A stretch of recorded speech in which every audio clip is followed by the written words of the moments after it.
This video is a special tribute to my first artist friend back in the 1980s, Doug Byrum. Doug Byrum was an example of someone who persevered at art no matter what the obstacles were, and it's kind of a lesson for all of us. If you really want to do something, if you really care and are dedicated, you can turn yourself into something amazing, and that's what Doug did. He went from mostly bedridden most of his life due to a spinal degenerative issue from childbirth. He was in a body cast for much of his younger years, and while bedridden for all those months, he got his art supplies and got started with art and never gave it up and turned himself into a world-class artist. Just remarkable, his ability. Doug said in an earlier newspaper interview at one point, he said, "My art career started with crayons when I stopped eating them and then began drawing with them." He went to the Columbus Art Academy where he got his degree, and during a class assignment, he actually drew a crayon portrait of Frank Sinatra. He found out that Sinatra was doing a concert in Richmond, Indiana, so he drove there and took the artwork to the concert, hoping to get the singer to autograph it. And Sinatra's PR director liked it so much that he gave Doug a backstage pass and a personal introduction.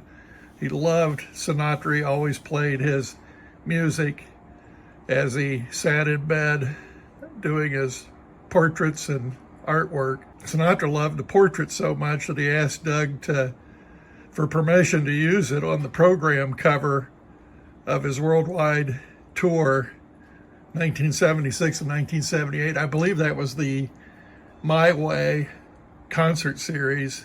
And so Doug's portrait of Sinatra in crayon was on the program cover for that worldwide tour. I want to show Doug as an example of someone who constantly made lemonade out of lemons, a whole life of having difficulty and inability to walk, being in a body cast and all of that.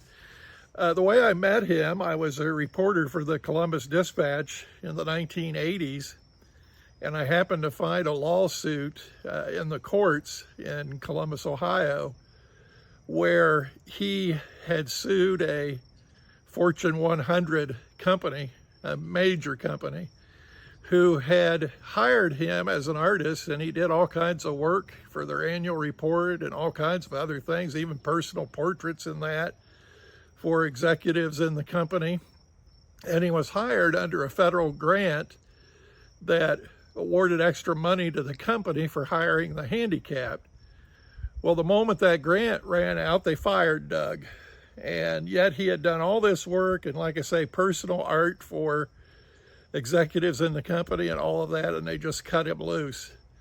And so his lawsuit was about a federal civil rights violation. And the case had been pending for a number of years. And it was right around Christmas time. And I interviewed Doug, and I called the company, and that story went around the world. It got picked up by AP, and Doug eventually got papers and clippings from London, Thailand, all over the world. And Paul Harvey, who used to be a real famous radio commentator, he even mentioned the story on his radio broadcast. And just enormous publicity all around the world. And that led to a very quick settlement by the company.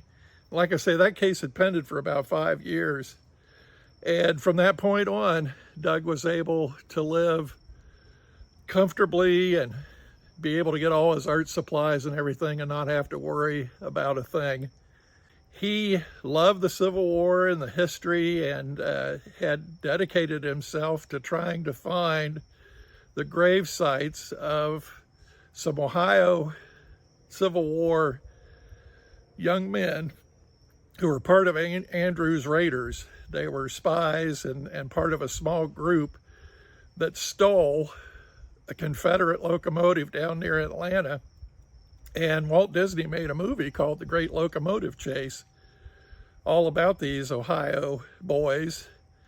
And they ended up captured and hung, and ultimate sacrifice for their episode, stealing the train. Well, anyway, Doug and I teamed up and did a article. He did the artwork, I did the article about Andrew's raid for the Akron Beacon Journal. So we've had a great friendship, and I always had a love of art. I'd watched art videos and all of that, and had dabbled here and there, but never really had the time or made the time to pursue art in a big way.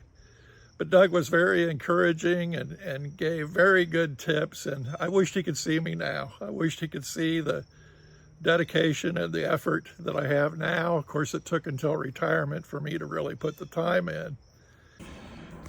When I was going through old files that were left to me after Doug's death, I actually found something that perfectly ties into the point of this video, and that is to not quit, to keep getting up, keep going. And when it comes to art, that it's difficult, but it's worth it. And if you have a passion or a dedication to it, you'll get better and better.